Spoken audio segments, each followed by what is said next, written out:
G'day guys, it's Aussie Nakama here, and I'm back with another chapter review. This time it's chapter 997, Flames. I love the cover page, it's hilarious. We've got a raccoon trying to teach Sanji not to be a perv, have some discipline. But hey, it's Sanji, perv's always gonna perv, and I don't blame him. Anyway, we jump straight into the chapter, back where we left off. And we find out what Sanji's been freaking out about. And in classic Sanji style, it's a damsel in distress, or what he thinks is a damsel in distress, but it's really a trap. He gets snared by a web. It was all a ruse, and now he's been captured by Black Maria. My guess was right. I thought it was going to be Black Maria. It looks really cool. It looks like she's going to have some kind of like spider zone. So I'm super excited to see that. The two people that catch him mention that another would-be hero with impure motives. So it looks like they might have caught someone else before. It'll be interesting to see if someone actually did get caught and who it is. What other pervs do we know that's running around? And even when Sanji's been captured, he's still classic Sanji saying, "Untie me. I love you." Like, he's the best. Like this is how Sanji gets caught like 90% of the time anyway. It's always got something to do with ladies. It'll be interesting to see if he actually fights Black Maria. Because, you know, he can't fight females. So maybe when she turns into a big fucking spider, he'll be alright with kicking her. Anyway, we're just going to find out in the next couple of chapters. Luffy and Jinbei keep trekking on. Didn't miss a beat while losing Sanji. And lucky for them, they get a shortcut. Some samurai or pirates have made a ladder for them to get up the floors. And they skip past two headliners. One's a snake, a rattlesnake smile user, and one's a gorilla smile fruit user. And I'll say it all the time, Oda's got such a good imagination. They're so cool, the way they're drawn. Like one's legit, has a snake running through his body from leg to leg, and one's a lady coming out of a gorilla. Like the torso of a gorilla. It's so good.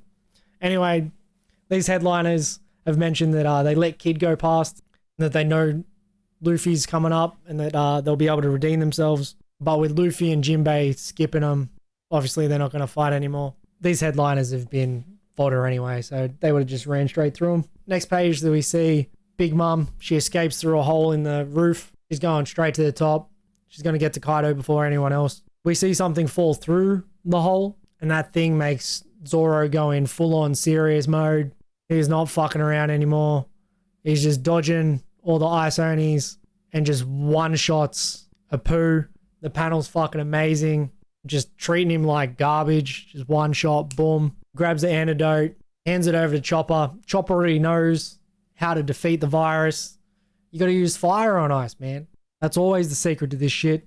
He knows how to slow it. He's gonna make enough antibodies for everybody. And here you can definitely see the parallels between the Beast Pirates and the Straw Hat Pirates, where Chopper, he's ready to save everyone, friend or foe.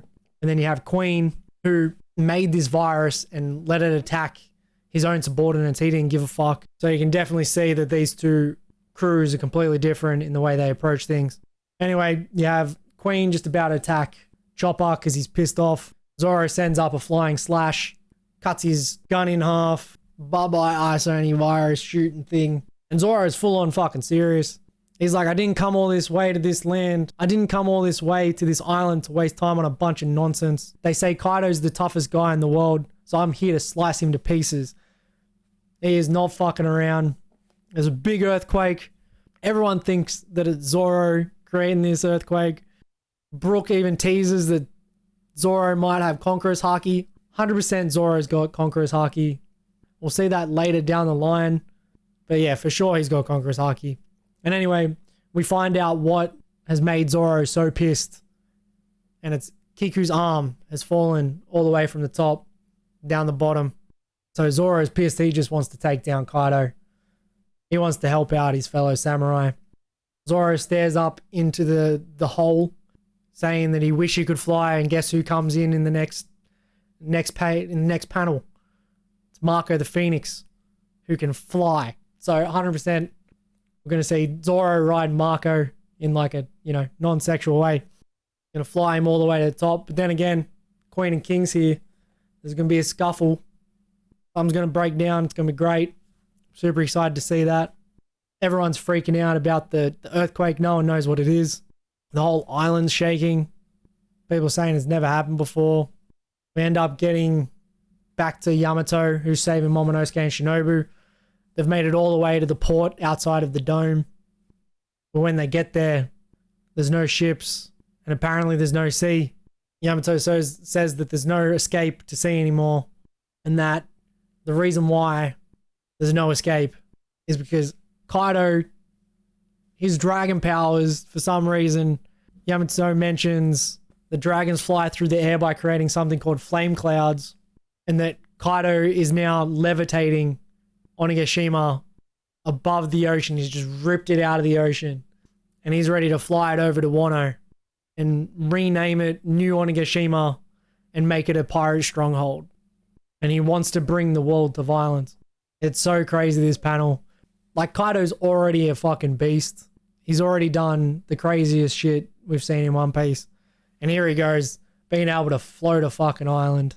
Fucking clap, clap, clap, clap, clap. Good on him. And he's defeated the Kazuki. He says the Kazuki is finished. He's wiped out all of the red scabbards. And now he's just floating a fucking island. It's crazy. So it'll be really interesting where he puts this. I'm assuming it's going to be in the flower capital where everyone's celebrating. So not only does Luffy have Kaido and Big Mom to contend with, he's now got to somehow save all these people from being crushed by a floating island. Like, how is he going to do it? It'll be really interesting to see how he deals with this. Like, my mind's going crazy. I don't know. Like, maybe it's got something to do with, maybe, oh shit, maybe Luffy awakens. That'd be cool. Awakens his devil fruit. But yeah, I don't know. Maybe that's the way of doing it. Or maybe he, you know, starts fighting Kaido before that happens and it just crashes down anyway.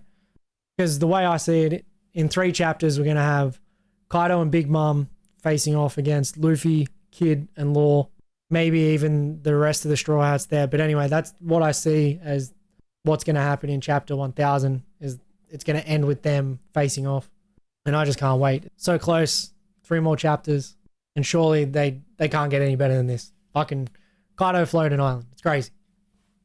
So anyway, it's been Aussie Nakama, and I'll catch you next week. Take it easy.